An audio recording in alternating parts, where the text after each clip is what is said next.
Chapter 9 शिष्टता के साथ ना बोलना सीखिए।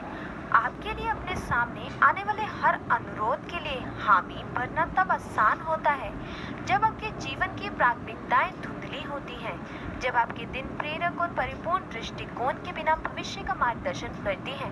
तब उसका अंतिम परिणाम इस रूप में हमारे सामने आएगा कि आपके आसपास काम करने वाले लोगों के लिए उनकी प्राथमिकताएं आपके कार्यों पर हावी करना कठिन नहीं होगा।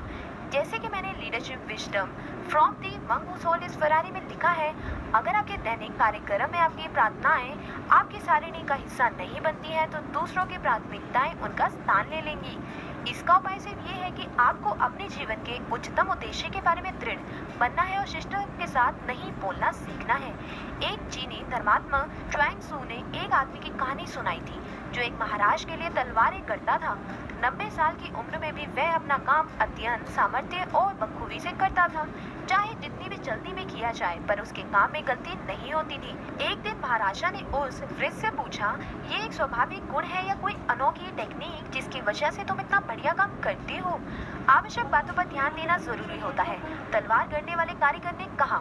मैंने तलवार बनाने का काम 21 साल की उम्र में शुरू किया था। फिर मैं किसी और चीज की फिक्र नहीं करता था। मैंने तलवार के अलावा ना तो कभी किसी वस्तु की ओर देखा और ना ही ध्यान दिया। तलवार गढ़ना मेरा उद्देश्य और मेरी चाहत बन गई। मैंने संपूर्ण शक्तियों को किसी और दिशा में जाने के बजाय सिर्फ अपनी कला की दिशा में निर्देशित कर दिया। यही मेरी श्रेष्ठता का राज है।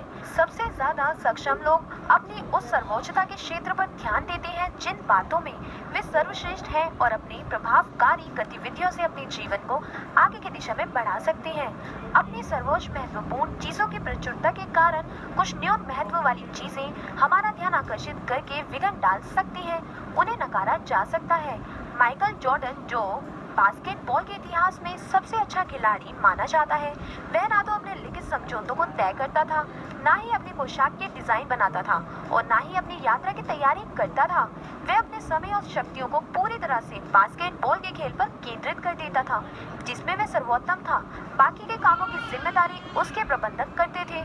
जैज के महान कलाकार लुई आर्मस्ट्रॉन्ग ने अपना समय कभी भी टिकट बेचने में या श्रोताओं की कुर्सियां लगाने में नष्ट नहीं किया।